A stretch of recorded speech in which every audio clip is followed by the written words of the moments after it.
qué momento llega Cristian y hace clic y dice, me salgo de la estabilidad? ¿Cuándo para ti el tema de la inversión inmobiliaria se empieza a volver algo relevante? Cuando hablamos de largo plazo, ese instante donde conectaste con el mundo de la inversión inmobiliaria. El primer contacto para mí con la inversión inmobiliaria esa fue como la primer cagada, por decirlo así. Sí, la primera barrera que yo veía en las personas al hacer esto era que se transformó de tener una sola puerta. Mi querido Cristian, muy buen día allá en España, acá en Colombia. Estamos en horas de la mañana. Un placer saludarlo, tenerlo por acá. Definitivamente para mí es no solo un orgullo, un gusto, sino que es un ejercicio muy bueno para las personas que siguen el canal. Y vamos a tener hoy la oportunidad de entrevistar una persona con unas características, con una historia de vida también muy interesante, un colombiano residente en el exterior, ya colombiano, creo que nacionalizado español. Cristian, un cordial saludo y bienvenido. Muchas gracias, Andrés, por invitarme aquí al podcast, porque yo creo que este tipo de ejercicios, como tú dices, al final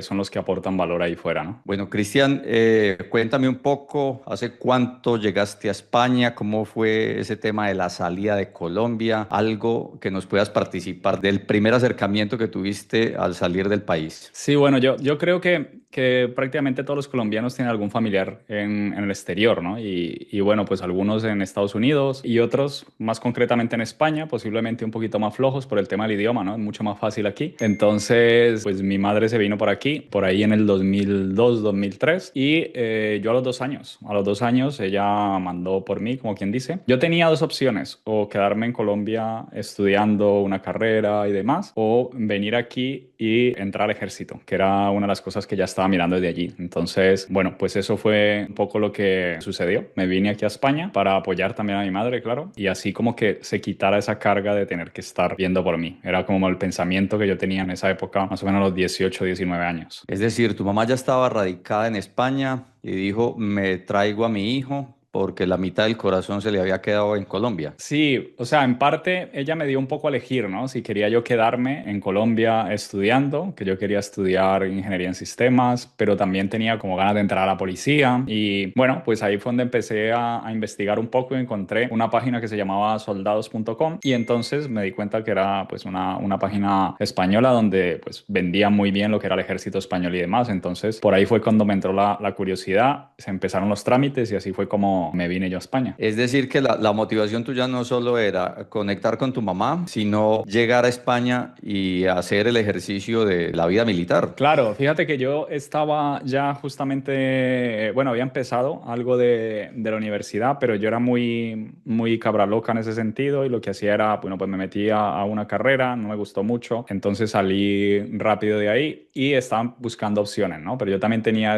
como esa necesidad de, oye, quiero ayudar a mi madre. Y me había llamado la atención la policía, pero claro, la policía en Colombia ya sabemos lo que es y más cuando hemos vivido de pequeños, pues todo lo que ya sabemos con narcotráfico y demás. Entonces mi madre por ninguna razón quería que yo entrara a la policía, ¿no? De hecho, ahí me pagaron la libreta militar allí en Colombia. Sin embargo, aquí en España sí se dio la oportunidad. Entonces, pues mi madre me dijo, mira, existe esta posibilidad del ejército aquí y miré pues eso, la página que ella me mandó y que yo estuve investigando un poquito y demás. Y entonces dije, vale, pues entonces yo me voy a España e intento entrar al ejército, ¿no? ¿Y esa vinculación al ejército se materializa? Sí. ¿Entras al ejército? ¿De qué edad? ¿Cuánto tiempo estuviste por allá? Prácticamente de inmediato. O sea, yo entré al ejército el mismo año que llegué. Yo llegué aquí a España en 2005 y directamente ese año entré al ejército. Llegué en junio y en octubre ya me estaba alistando al ejército. ¿Y cómo fue ese choque que siempre siente el colombiano cuando sale de su país y llega a una nueva cultura, a una ciudad más grande? ¿Vos estabas en Tuluá o en Buga? Sí, bueno, por aquella época estaba en Tuluá porque claro, a mi madre al irse, yo era pequeño todavía, tenía pues eso, como 14 años, 13 años, entonces me dejó con mi tía de Tuluá. Y claro, cuando yo llego aquí a España, me pareció todo como muy organizado, ¿no? El primer choque es que me pareció que las cosas aquí eran como tenían que ser, ¿no? Veía las cosas más organizadas y todo eso, pero a la vez, obviamente, le cuesta a uno un poco adaptarse. Por más de que hable en español, también tiene sus palabras raras, sus cosas y demás, y yo llegué prácticamente prácticamente a vivir aquí solo también. Y en ese momento vos ingresas al ejército y hay una experiencia muy interesante porque a vos te toca el conflicto de Irak y Sí. llega un tema asociado a helicópteros. Contame un poquito de ello, hombre, porque esto no es común y me parece que es algo muy, muy interesante. Sí, bueno, yo en realidad tuve la oportunidad de estar en tres misiones internacionales. La primera misión fue en Kosovo, esa fue en 2007, 2008, creo que fue. Allí no había tanto conflicto, allí era el conflicto de los Balcanes, por aquella época apenas era soldado, ¿no? Luego tuve la oportunidad de ir a Afganistán, esta sí fue como una experiencia bastante más compleja y fue,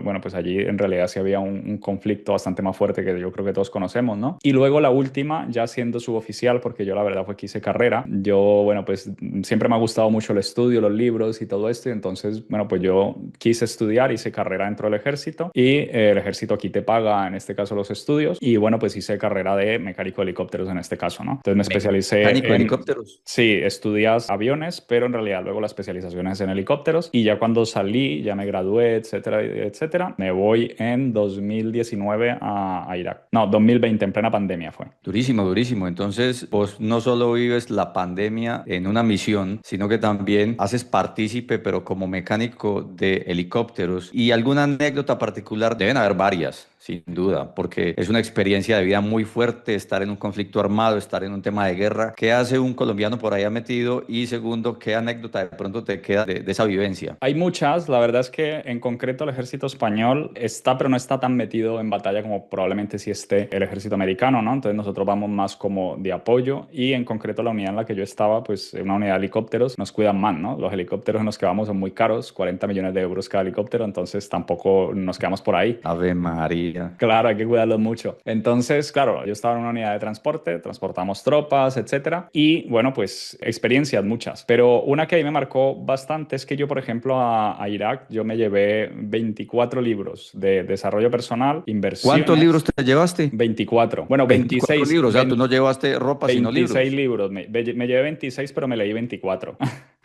Y esos libros todos eran de desarrollo personal, de tema finanzas, inversiones y emprendimiento. Me encantaba todo el tema del marketing, emprendimiento y demás. Ya llevaba tiempo estudiándolo, haciendo cursos y no sé qué. Nos dijeron que íbamos a tener tiempo libre, lo cual no fue mucho, pero sí que es verdad que yo aproveché para leerme todos estos libros allí, porque sí que algo de tiempo libre tienes, porque, o sea, no podemos estar volando todo el tiempo. Hay unas horas de vuelo que tenemos al día, entonces el resto del tiempo pues hace deporte, y en este caso yo le dediqué a estudiar muchísimo, ¿no? No, pero este tipo es muy especial. Es el primero que yo escucho, es que se va para un conflicto armado y en vez de llevarse la Santa Biblia y un crucifijo para rezar, se empaca 24 libros de superación y de marketing para estudiarlos en un conflicto armado. Esto me da pie a algo que seguramente sucedió. Vos estabas vinculado en el ejército se asocia en cualquier lugar del mundo no solo a aspectos de seguridad, sino desde el punto de vista laboral a una estabilidad, es decir, a una Sí. relativa estabilidad, porque como en Colombia, no sé si también en España hay unos beneficios para las personas que están vinculadas porque son empleados del Estado, son funcionarios.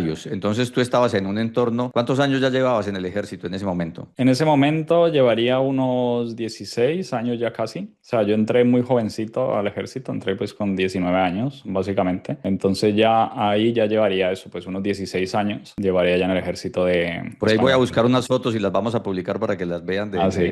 del joven Cristian allí, bien uniformado y bien elegantoso con su traje militar. Pero ¿por qué, en qué momento llega Cristian y hace clic y dice, me salgo de la estabilidad que me ofrece el ser un empleado del Estado, trabajando para el ejército con muchos años de experiencia, muy formado, muy preparado, y dice, bueno, esto hace clic, quiero cambiar, salirme de mi zona de confort, quiero cambiar mi relación con el mundo, con los negocios, la forma de ver el dinero? ¿Qué fue lo que usted le disparó y dijo, bueno, tomo la decisión? Sí, bueno, entendí una cosa muy interesante de un libro que se llama Los secretos de la mente millonaria, en donde me di cuenta de que siendo empleado tenía un techo, ¿no? Y siendo emprendedor eliminaba ese techo, ¿no? Entonces sí que es verdad que era muy complicado emprender, y sigue siendo complicado emprender, sobre todo aquí en España. Y como lo más curioso que te puedo decir de esa experiencia es que aquí hay una cosa que le llaman el sueño español, y que es ser funcionario. Y yo lo había conseguido ya. Y encima, pues bien remunerado porque me pagaban bien. Y aparte de eso, pues un trabajo para toda la vida, que es lo que se dice aquí, ¿no? Un empleado del Estado o un militar es un funcionario más. No es como en Colombia, que a lo mejor salen a los 40 años y luego pueden seguir haciendo vida. No, aquí están hasta los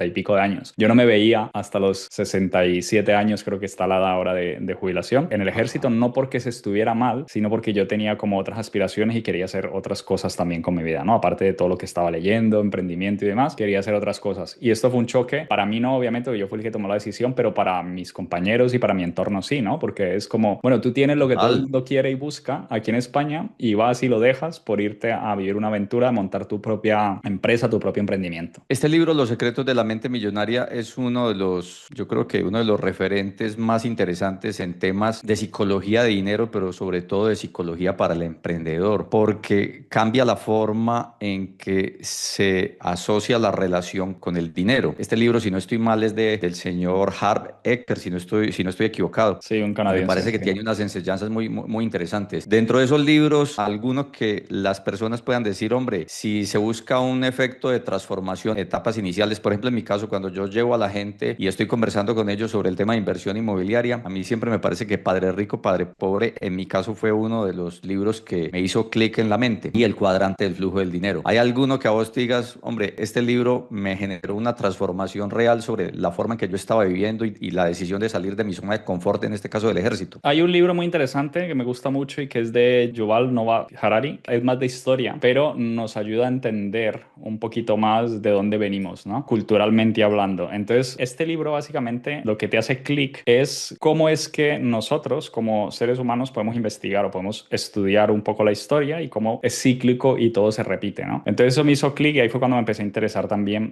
por el mundo de las inversiones, sobre todo, ¿no? Porque lo que, si bien es verdad, resultados pasados no garantizan resultados futuros, sí que es verdad que podemos, bueno, pues de alguna manera asociar cosas que han hecho otros, cosas que nosotros estamos viendo en el mercado que puedan pasar en un futuro a lo mejor cercano. Esta frase es muy chévere, ¿eh? Resultados pasados no garantizan resultados futuros. Muy buena esa frase. Y aquí intento conectar con algo, y es el marketing digital. ¿Dónde llega esa conexión de Cristian, colombiano, viaja joven, decide ingresar al ejército español, hace carrera como militar, participa de varios conflictos, después decide que no es ese lugar donde quiere terminar su vida laboral ni profesional y que quiere aportar más a la economía, a la sociedad, y en dónde conecta, cómo se vuelve uno de mecánico de helicópteros militar a un experto en marketing digital? Bueno, yo llevaba años ya llevando como una doble vida, vamos a decirlo así, llevaba casi 7 años en donde yo ya hacía cosas de marketing digital, pero no era al 100% porque obviamente tenía un empleo también, ¿no? Pero resulta que yo me interesé por el mundo de las inversiones y yo siempre he estado abierto a la formación, me gusta mucho formarme, ¿no? Entonces conozco a una persona que es Enrique de Valdecantos, él tiene un libro muy bueno de, en este caso, de trading, que no es a lo que me dedico ahora, obviamente. Su libro es El Método Waiko, es un libro muy interesante que es más sobre largo plazo, ¿vale? Pero ¿qué pasa? Que yo compro una formación porque ahí me gustaba allá el largo plazo también, y lo que veía yo ahí era una manera de entender el mercado diferente desde el punto de vista de la oferta y la demanda. Entonces, bueno, pues yo le compro una formación a él, yo ya estaba estudiando y leyendo sobre marketing y me doy cuenta de que a él le hacía falta ese tema del marketing. Entonces yo le mentí un poco en este caso y le dije, oye, pues yo me estoy dedicando al marketing digital. Si quieres te puedo ayudar con tus redes sociales, etcétera, etcétera. Y entonces ya empezamos a entablar conversación y me empecé a hacer cargo de sus redes, empecé a ayudarle un poquito con el tema del marketing, hicimos algún lanzamiento que otro y por ahí salió mi primer Y contacto con el estabas en marketing el digital. ejército, o sea, convivías con el Sí. tema del ejército y a la vez estabas entonces ya ofreciéndole servicios de Ofrecía marketing servicios, digital. sí, sí, Ah, qué bien, qué bien, qué bien. O sea, no dejaste por acá el combustible del ejército porque era tu empleo, claro. pero ya empezabas a vivir la experiencia del marketing digital. ¿Eso fue en qué año, Cristian? 2018 más o menos. Sí. 2018, ya hace un ratico, ya hace un ratico. Y esa experiencia ya te empezó a meter sobre el mundo de las inversiones, porque el señor, en la metodología que él trabaja, pues está muy asociado al tema de las inversiones, pero estamos hablando de bolsa. Sí. Y aquí ustedes tienen una historia muy bonita, y aquí vamos conectando con el tema de la inversión inmobiliaria. Ujú. ¿Cuándo para ti el tema de la inversión inmobiliaria se empieza a volver algo relevante? Cuando hablamos de largo plazo, ese instante donde conectaste con el mundo de la inversión inmobiliaria. El primer contacto para mí con la inversión inmobiliaria fue bastante antes, fue en 2009. Cuando llegué de Kosovo, compré justamente después de la crisis. Esa fue como la primer cagada, por decirlo así, ¿no? Porque al fin y al cabo así es como aprende uno. Compré una propiedad, en este caso una isla donde yo estaba destinado, que era en Mallorca, ¿no? Con la salvedad de que yo lo que hacía con esta propiedad cuando la compré era que yo ya tenía algo de visión, pero no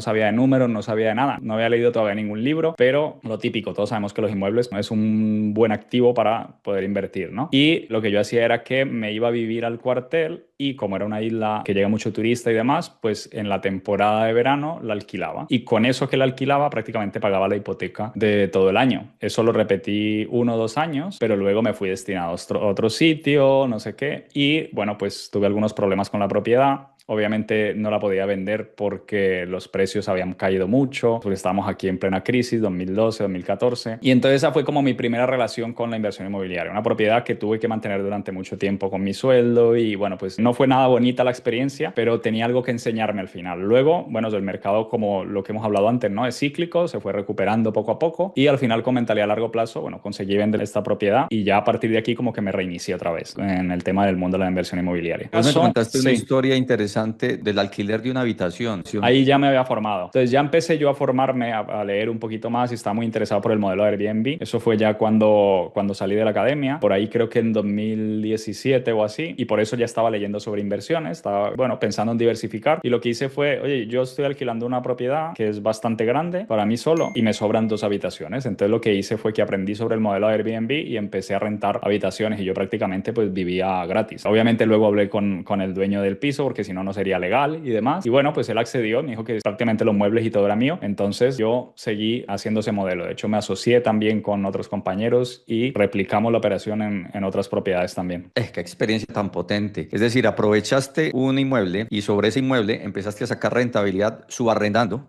obviamente con Arrendando. autorización del propietario, Sí. pero te estabas apalancando en esa propiedad y con eso empezaste a financiar el sostenimiento de la misma. Claro, Un yo no modelo muy pagaba sencillo alquiler. y muy práctico. Exactamente. Las personas que generalmente tienen una propiedad, cuando les estoy dando algún tipo de asesoría, les digo, miren cómo pueden sacar renta de esa propiedad. Yo lo viví en una experiencia propia. Hubo un momento de mi familia, en mi hogar, donde hubo una crisis económica, como sucede en muchas familias. Yo estaba muy chico, estaba adolescente y recuerdo que la iniciativa fue de mi madre y mi madre le propuso a mi papá, le dijo, hombre, alquilemos una de las habitaciones de acá. Y ese modelo de subarrendar es viejísimo. Hoy, obviamente, trasladado a las nuevas tecnologías como Airbnb y Booking, pues se puede potenciar mucho más, pero sigue siendo una alternativa. En ese sentido, cuando una persona tiene una barrera de ese tipo, ¿vos qué mensaje le puedes trasladar a partir de la experiencia que tuviste? Sí, la primera barrera que yo veía en las personas al hacer esto era que, claro, las personas no están dispuestas a compartir su espacio, ¿no? Entonces, Ujú. claro, aquí ya tiene que ver mucho con la persona si quiere hacerlo o no. Pero lo primero que yo veía era activos por todo lado. Como yo ya estaba empezando a leer y a estudiar sobre inversiones, a mí no me cabía en la cabeza de que yo tenía 2 habitaciones libres y que ese espacio estaba ahí cogiendo polvo. Yo veía todo como un ganar-ganar, ¿no? Yo veía, oye, alquilo las habitaciones, gano algo de dinero y probablemente conozco a gente interesante, ¿no? Que es un poco la propuesta también de Airbnb. Entonces yo lo que le diría a las personas es que si están solas, tienen una habitación, tienen 2 habitaciones que les sobra y todavía quieren implementar este modelo de Airbnb, aunque ya lleva tiempo, ¿no? Y cada vez va como cambiando y demás. Yo creo que todavía se puede hacer dinero con eso, al menos en países como Colombia, ¿eh? De hecho, hasta hace poco yo estuve mirando y creo que Airbnb en ciudades, por ejemplo, como Armenia o en ciudades, por ejemplo, donde soy yo, que yo soy de Buga y es una ciudad turística, ¿no? Pequeñita pero turística, se mueve bastante bien el Airbnb, ¿eh? Sin duda, yo les recomiendo a las personas que amplíen un poco el rango, porque dicen, no, es que el enfoque debe ser turístico y no necesariamente. Puede ser bajo la modalidad de alquiler tradicional, alquiler por habitaciones, alquiler de uso mixto, por temporadas, pero que empiecen a apalancarse. El apalancamiento es muy importante. Ahora, ¿tú qué opinas del apalancamiento en la educación? Porque veo que la base de ello fue la educación, o sea, empezarse a formar. Sí, de hecho yo tengo un presupuesto mensual para educación. Entonces yo invierto en libros, en audiolibros y luego obviamente en cursos, ¿no? Entonces para mí ha sido fundamental y fíjate que esto también lo dice el libro Los secretos de la mente millonaria, que muchas personas no invierten porque quieren esperar tener dinero para poder invertir. Y es al contrario. Totalmente Entonces cierto. uno tiene que cambiar ahí como la mentalidad. Entonces para poder tener dinero tienes que invertir. Pero ¿cuál es la primera inversión que tienes que hacer? En tu educación, en formarte. Entonces de ahí me viene a mí ese concepto de siempre primero invertir en mí mismo. Siempre, siempre. En el sistema de inversión inmobiliaria crece, donde nosotros formamos personas, el primer punto del sistema es la consolidación del objetivo de inversión. Y el objetivo de inversión, en esa consolidación del objetivo y crear ese propósito de largo plazo, el primero que está en la línea de inversión es la persona. Y esa persona es adquirir nuevos conocimientos, desarrollar nuevas habilidades. Sin esa habilidad y sin ese conocimiento que vos tomaste en ese momento, hubiera sido muy difícil haber visualizado el potencial que tenías allí y el apalancamiento que podías tener en esa propiedad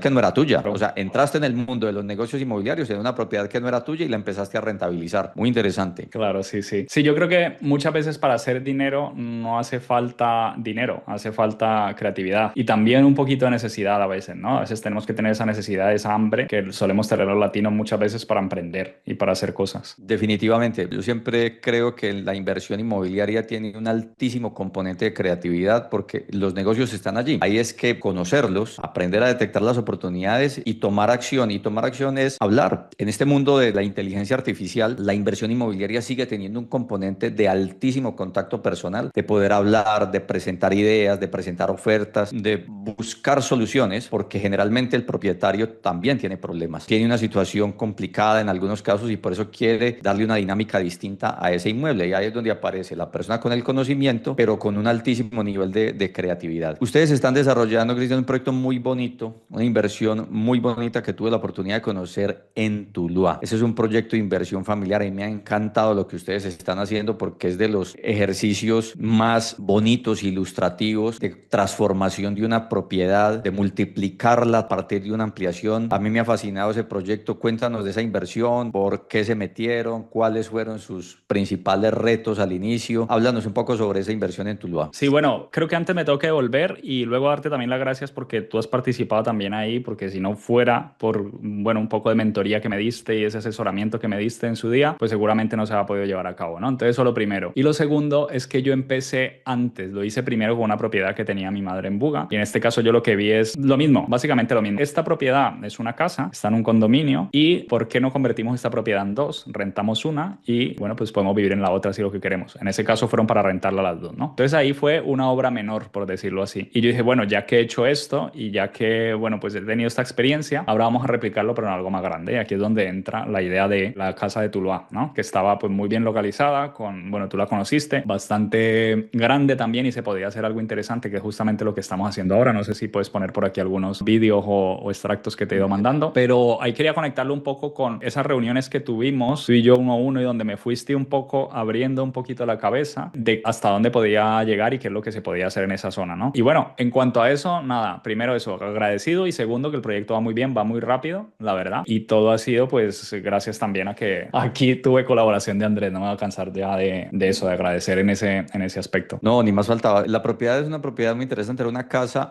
era, porque ya esa casa no existe. La casa que fui a visitar no existe. Era una casa con cerca de 9 metros de frente, más de 11 metros de fondo, más de 100 metros cuadrados de lote. Una casa muy interesante, muy bien ubicada, cerca a un colegio. Se transformó de tener una sola puerta, una sola renta, porque era una sola casa. En este momento, ¿a cuántos pisos están avanzando ustedes? Sí, en principio queríamos que fuera súper rentable, ¿no? Pero encontramos el balance entre, normalmente las personas cuando están aquí en el extranjero lo que quieren es luego para su jubilación y demás, volver a su país y tener su casa para vivir. Entonces la parte de abajo va a ser eso, la parte de abajo va a ser la casa para vivir, aunque ahí hemos decidido ampliar para garaje y demás. Y luego la escalera que entra por ahí también, que sabemos que eso ocupa espacio, pero es que en la parte de arriba 2 apartamentos y en la parte de arriba otros 2 apartamentos. Van a salir 4 apartamentos arriba, en la parte de arriba superior una plancha que vas a ver como un mini apartamento pequeñito para que haya ahí como una zona de ocio, una zona más bien mixta para que puedan aprovechar todos los inquilinos. Y bueno, en definitiva, esos son 4 apartamentos y la casa en la parte de abajo. O sea, pasaron de una puerta a 5 puertas, Es correcto. de las cuales 4 van a generar rentabilidad. Sí, esa es la idea. Cuando yo conocí el proyecto y hablamos de ampliarlo, inicialmente había pensado en un uso mixto. Les dije, bueno, se puede combinar por la zona entre residencial y comercial, pero había visto una sola planta. Ahorita ya me ha sorprendido porque ya van en el piso número 4. ¿Cuáles son los principales retos? Cuando doy una formación, cuando estoy en una mentoría con alguien, les digo sobre los retos que hay de invertir desde el exterior, porque hay unos retos reales. Y esos retos, ¿cuáles fueron esos miedos y cómo los fueron solventando, cómo fueron solucionando? El primero, conseguir y dar con un buen contratista, ¿no? Yo creo que eso es clave. Dar con una persona honesta con una persona con la cual pues puedas trabajar, porque básicamente vas a trabajar a distancia. Sí que es verdad que a lo mejor pues te puedes apoyar en alguien de la familia, no está siendo tanto el caso, pero sí que en este sentido ha sido clave dar con esta persona. Lo segundo ha sido, bueno, pues tener como la idea clara del principio, que era lo que queríamos, y bueno, pues irlo llevando a cabo. Y luego ya por último ha sido, bueno, pues también colaboración en cuanto a estar hablando con más gente que a lo mejor puede ser que lo esté haciendo también y demás. Entonces, pues bueno, eso también te ayuda de alguna forma, y hablar contigo, Andrés, por ejemplo, a veces cuando necesito algo en concreto, pues también eso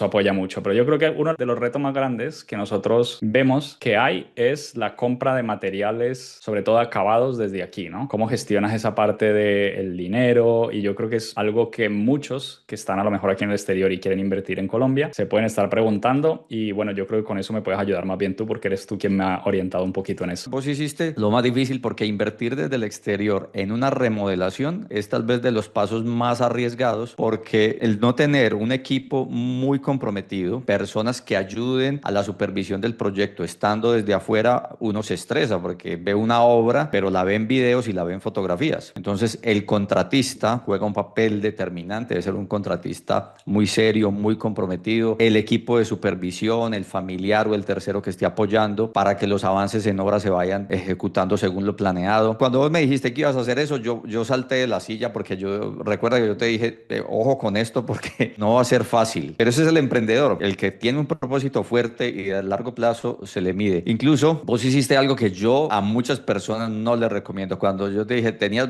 varias propuestas y había una propuesta de unos contratistas, de unos ingenieros, y vos me dijiste, voy a trabajar con un maestro. O sea, vamos a seleccionar un maestro de obra que saque adelante el proyecto. Yo me agarré la cabeza y dije, ¿ustedes qué van a hacer? Un maestro a distancia tiene que ser una persona muy seria y tiene que haber un compromiso muy grande con ello. ¿Cómo ha sido la experiencia de trabajar con ese maestro y los avances del mismo? Me le quito el sombrero. Al principio mucho miedo precisamente por lo mismo, ¿no? Devolviéndonos un poquito, cuando ahí me llegaron los arquitectos y me llegaban pues con todo el proyecto tal cual como nos lo querían mostrar y demás, se nos iba demasiado de presupuesto realmente. Entonces aquí teníamos dos opciones: o simplemente construimos la mitad del proyecto, incluso casi menos, o nos arriesgamos con este maestro que era una persona de confianza que nos habían recomendado y que habíamos visto algunas obras de él, eso es muy importante también, y lo vimos in situ y sabemos que era pues una persona que venía recomendada sobre todo. Entonces al final lo lanzamos porque hicimos los números y nos dimos cuenta de que podía ser bastante más rentable si lo hacíamos con él, y en lugar de hacer pues 3 íbamos a hacer 5, y es precisamente lo que está sucediendo. Entonces la experiencia de momento, porque todavía no está finalizado, está siendo muy buena. En pantalla vamos a colocar unas imágenes de cómo está quedando la obra. Ya están en el último nivel, ya están inclusive a nivel de cubierta, ya pasan al tema de obra blanca, y en el tema de obra blanca yo creo que más adelante vamos a tener una charla sobre una asesoría, pero podría decirles así rápidamente que uno de los objetivos es primero poder establecer unos presupuestos a partir de la información que nosotros tenemos disponible por internet. La obra blanca es un factor muy importante, no solo porque es donde más riesgos se presentan, entre comillas, de pérdidas de material, de pérdida de dinero, porque la obra blanca, lo que son enchapes, pisos, griferías, baños, no solo son costosos, sino que son delicados y deben llegar en la última etapa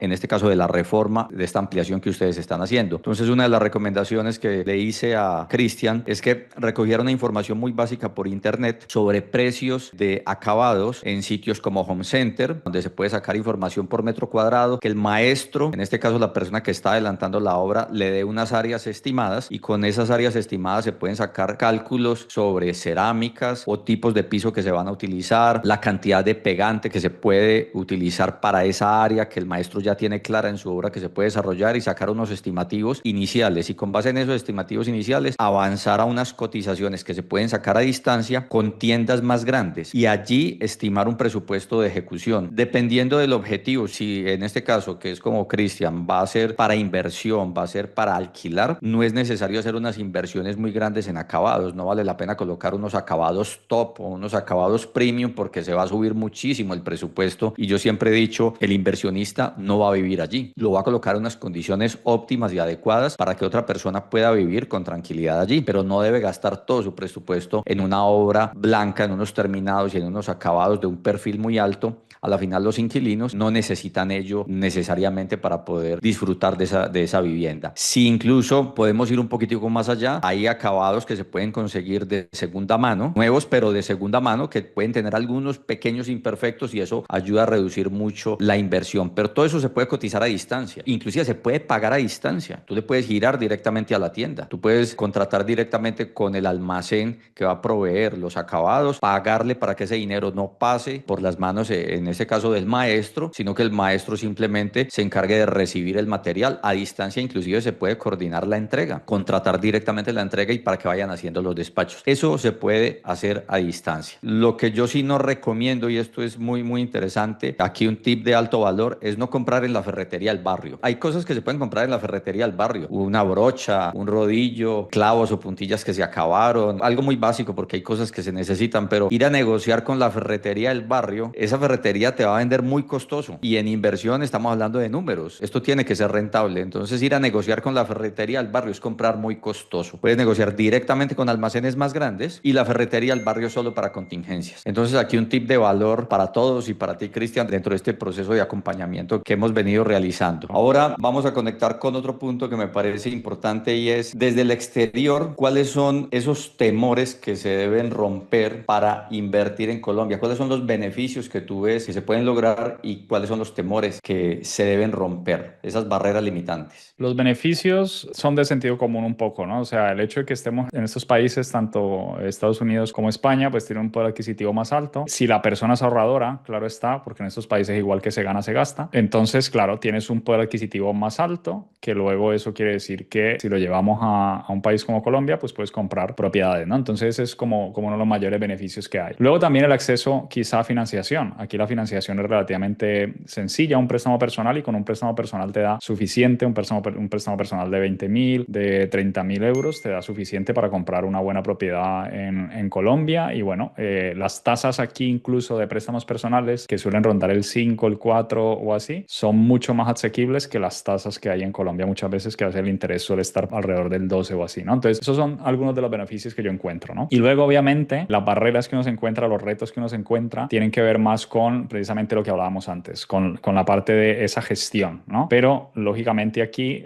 juega un papel muy importante el dar con la persona clave, el dedicarle el tiempo, y ahí a lo mejor nos puedes ilustrar un poquito más tú, y me gustaría como elevarte esa pregunta porque probablemente sea alguna que tenga a alguien también. ¿Cómo puedes dar con esa persona clave si te estás enfrentando a una obra como es nuestro caso, por ejemplo? ¿Qué cosas habría que mirar? Y ya fíjate cómo te estoy volteando la pregunta precisamente porque yo estoy pensando todo el tiempo en aprender, ¿no? Aprovecharte a ti también para aprender. ¿Cómo puede uno, bueno, pues dar con una persona de este tipo? ¿Qué preguntas, qué cosas son las que uno podría buscar ahí? Porque en nuestro caso fue relativamente sencillo porque fue un referido, pero a lo mejor pudiera haber alguien que no y que esté interesado también en llevar a cabo una operación parecida a la mía, porque yo creo que ese caso es muy común, ¿no? Tener una casa a lo mejor ya y querer convertir esa casa en un activo que te genere más ingresos. Sin duda es una de las preguntas más frecuentes y lo primero que se debe revisar desde el exterior es la red de apoyo con la que yo cuento en mi país de origen. Esa red de apoyo es muy importante porque son los ojos y los oídos tuyos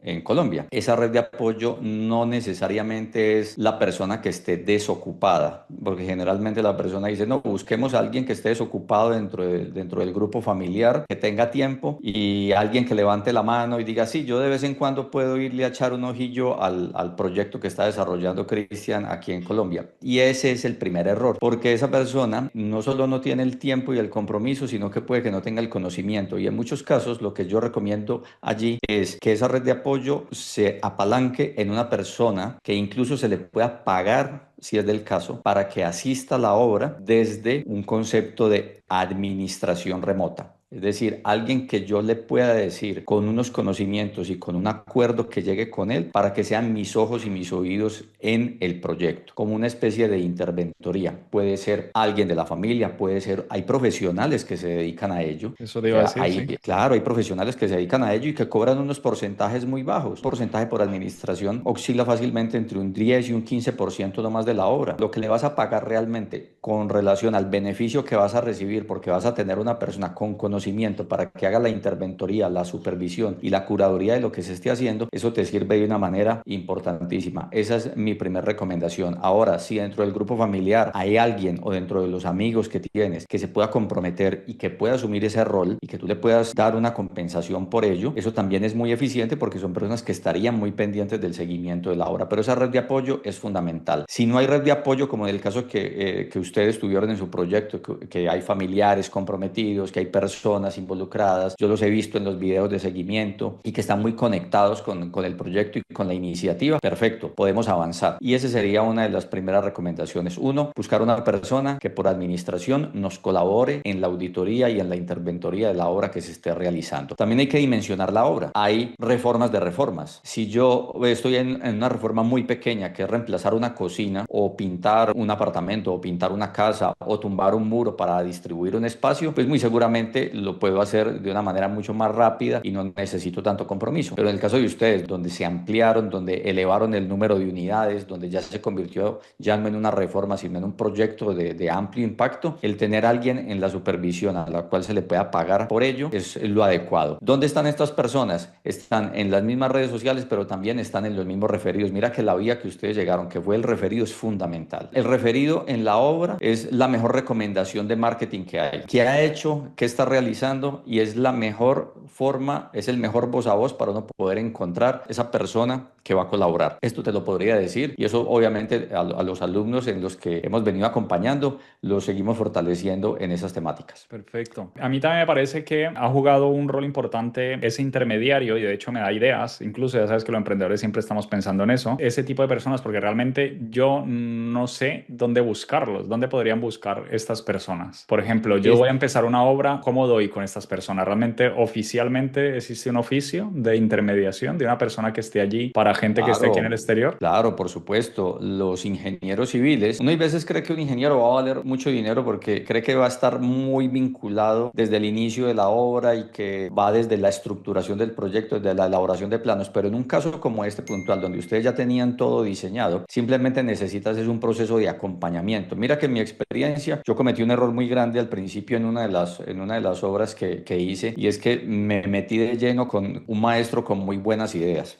Este maestro, yo recuerdo el nombre, Nicolás, hombre, gran tipo, gran persona, y él me decía, tranquilo, don Andrés, que a mí no se me ha caído ninguna casa. Entonces yo le copié a Nicolás y ese fue uno de mis errores y yo dije, bueno, voy a ahorrar dinero, porque si me voy de la mano con el maestro, pues el maestro no es un ingeniero y el maestro pues seguramente tiene muy buenos conocimientos y era una persona adulta, muy formal, muy querido Nicolás, pero cuando Nicolás vio los planos, él me empezó a preguntar, don Andrés, ¿y esto por dónde lo hacemos? Yo dentro de mí decía, pero ¿cómo así que por dónde lo hacemos? Pues usted es el maestro, debe saber leer el plano. Y me di cuenta en ese momento de que el maestro, aunque era muy bueno en obra negra, en hacer una zapata, en levantar una columna, en levantar muros, en levantar ladrillo y tenía sus ayudantes, me empecé a dar cuenta que él no sabía leer los planos. Es decir, él veía el plano, lo interpretaba a su manera y empezó a hacer las cosas a su forma. Y en ese momento yo dije, esto va para mal. Entonces Claro. decidí buscar un ingeniero, me apoyé en otro conocido y me dijo, no, tráete un ingeniero que te haga la interventoría y te va a cobrar muy barato, porque esa persona lo único que va a hacer es venir a la obra en la mañana, verificar lo que está haciendo el maestro, verificar la utilización del material que vos estés comprando, que se esté utilizando el material adecuado, que no haya tanto desperdicio, y esta persona te va a cobrar una tarifa muy pequeña, porque lo único que viene es a reunirse con él 20 o 30 minutos y después hacer una llamada contigo a la distancia para ver cómo va el avance de la obra, para mostrarte videos,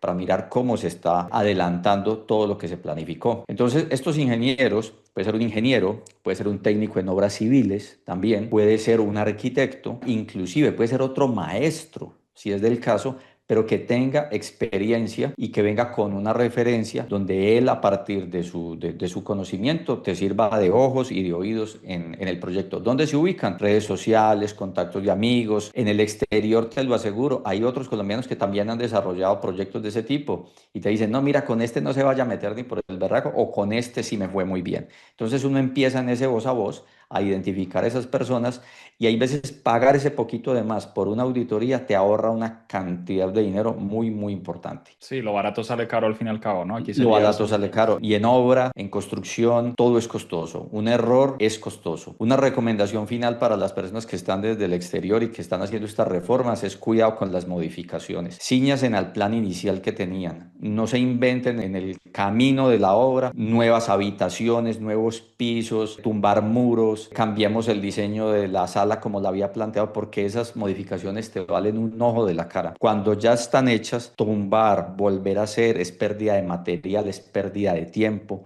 es alargar el proyecto y tú necesitas desde el exterior es que esto funcione de una manera muy rápida. Tener un objetivo claro, ¿no? Ahí viene la Claro. primera C del sistema crece, ¿no? Si uno tiene como ese objetivo claro desde el principio, al final es eso lo que terminas ejecutando. Si te pones a marear entre medias, igual. Vas a perder tiempo, vas a perder dinero, vas a desgastar también al maestro, a su equipo de trabajo. Si hay un interventor, el interventor va a decir, bueno, entonces definamos exactamente qué es lo que queremos hacer y va a entrar en un proceso esto de costos adicionales que a la larga afectan directamente la rentabilidad. En esa línea, Cristian, digamos que cuáles elementos, porque yo veo que esa tradición tuya militar también ha servido mucho. ¿Vos qué has heredado de eso para incorporarlo al emprendimiento, a la agencia que tienes en este momento, a Joins Click? Yo he trabajado contigo y he visto unas cosas muy interesantes sobre la forma en que vos planteas los proyectos y los acompañamientos, la forma en que le das a través de esquemas vida a todas estas iniciativas. ¿Qué has heredado de esa disciplina militar? Sí, yo no sé al 100% si ha sido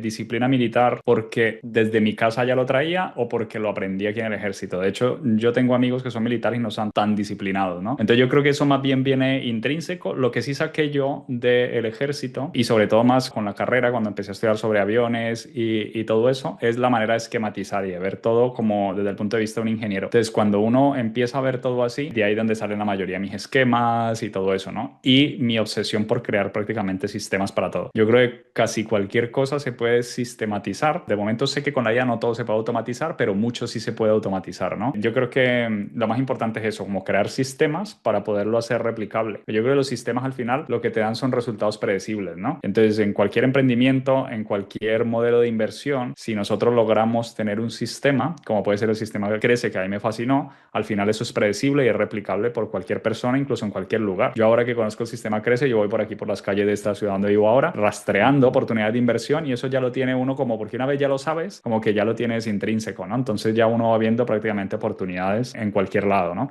Y es básicamente porque hay un sistema detrás. Sin un sistema no sería posible, yo creo. Tienes toda la razón. Los sistemas están orientados a resultados. En el sistema Crece hay diferentes fases, pero ¿cuál es la que tú dirías marca la diferencia en una persona que desea invertir o aprender a invertir en bienes raíces? Esa, la de rastrear oportunidades de inversión, yo creo. Porque fíjate que aquí España es un mercado, como sabemos, bastante complejo. No están dejando construir. Las propiedades obviamente son más caras. Pero yo aquí me estoy dando cuenta de un patrón en esta ciudad en la que yo vivo que se llama Zamora, que es que cada vez hay más locales vacíos, desocupados. Y esos locales, como nadie los está alquilando, una ciudad como estas, entonces lo que yo estoy viendo es la oportunidad de comprar esos locales para sacarle lo que le llaman aquí la cédula de habitabilidad, no sé cómo se llama en Colombia, y habilitarlos para vivienda. Y eso, de hecho, están saliendo algunas ayudas aquí del gobierno, que estos tipos de gobiernos son como muy generosos en ese sentido, ¿no? Y la gente se aprovecha, pero yo estoy viendo una oportunidad y no me habría dado cuenta de eso, si no es porque tengo muy clara esa parte de la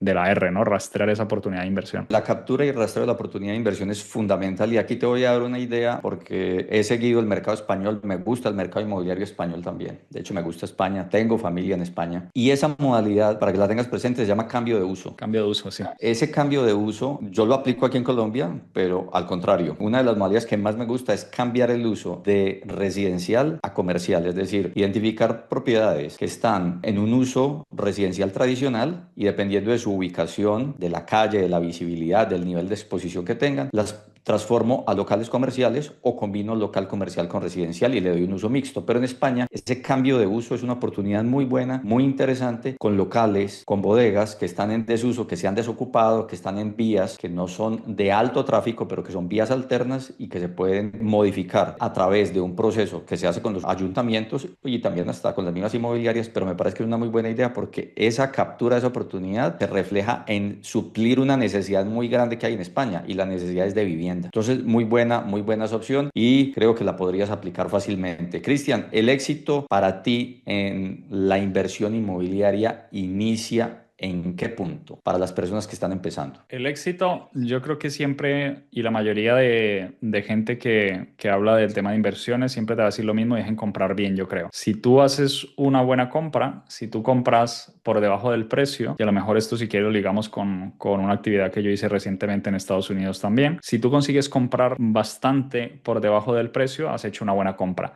Si consigues comprar lo normal por debajo del precio, estamos hablando de un 30%, 20% por debajo del precio de mercado, estás haciendo relativamente una buena compra si luego tú le agregas valor o lo que sea, ¿no? Aquí, Y aquí esto es yo... un tema muy importante Sí. y quiero asociarlo porque yo vi un podcast, una charla de un dominicano llamado Kevin Martínez y coincidimos de que Kevin Martínez es cliente tuyo de la agencia, es Ujú. un actor muy conocido en República Dominicana Sí, y el tipo es experto en subastas y ya eso después es. tú me dijiste que te metiste en el tema de subastas, en Colombia se Mm. conocen como remates judiciales, pero me pareció muy interesante porque es un modelo muy llamativo de capturar oportunidad de inversión. Cuéntanos un poquitico sobre ese punto. Sí, yo, bueno, hace nada, yo creo que hace menos de un mes que estuve allí, estuve cerca de 2 meses ayudándolo a Kevin, pues en la parte de marketing y demás, pero a la vez estuve formándome también con él en precisamente esto, en comprar propiedades hasta un 90% en Estados Unidos, ¿eh? ¿Cómo? Hasta un noventa por 90%, ciento sí, hay de oportunidades allí descuento. de descuento gracias Dios mío. a las subastas inmobiliarias.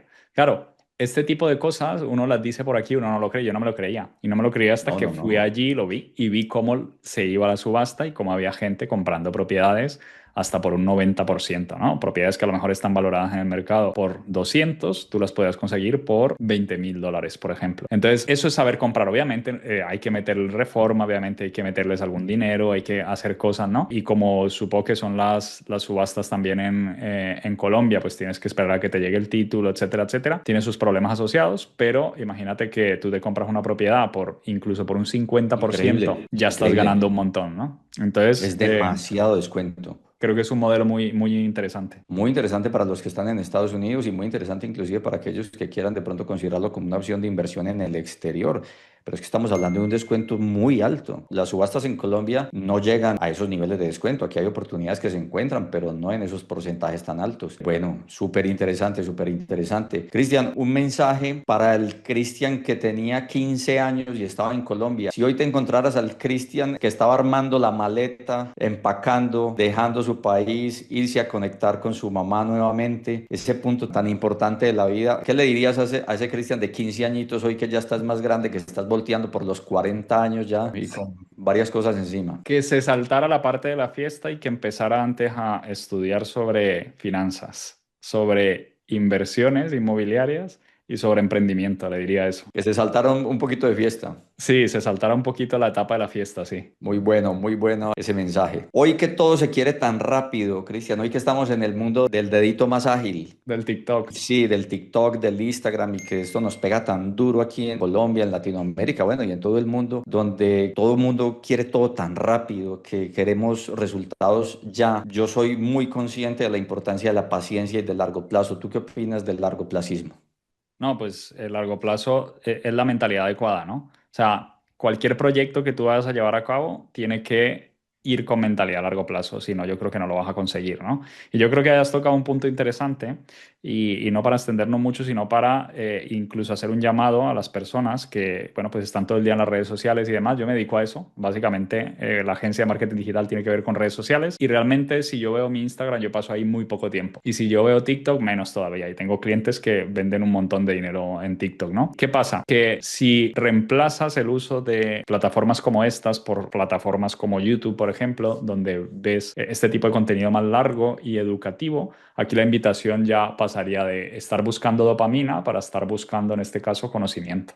Entonces aquí ya te están nutriendo de otro tipo de información, ¿no? Al final yo creo que somos lo que comemos, pero también somos lo que vemos, ¿no? Y en este caso lo que vemos, lo que escuchamos y demás. Entonces aquí la invitación sería más como a formarte, ¿no? Y como aprovechar estos espacios para seguir aprendiendo y para seguir desarrollándote tanto personal como profesionalmente. Espectacular. Vamos a dejar una referencia y un enlace para la comunidad que tiene Cristian Fonseca en School, una comunidad formativa muy interesante, el tema de su agencia y de su consultoría con mucho apoyo de inteligencia artificial, pero sin perder el componente humano. Eso a mí me ha encantado. Yo trabajo con Cristian en varias iniciativas. Él ha apoyado mucho el sistema Crece como tal, el sistema de inversión inmobiliaria que tenemos desde la comunidad. Entonces, no nos queda sino despedirnos, agradecerte, Cristian. Muy seguramente vamos a tener una nueva charla más adelante porque hay mucho para hablar contigo sobre marketing digital, sobre emprendimiento, sobre negocios, sobre funnel de ventas, sobre embudos, y esto le va a servir a muchas personas. Me Claro encantó que sí. saludarte, un fuerte abrazo y que estés muy bien. Gracias por Muchas todo. gracias. Gracias por la invitación.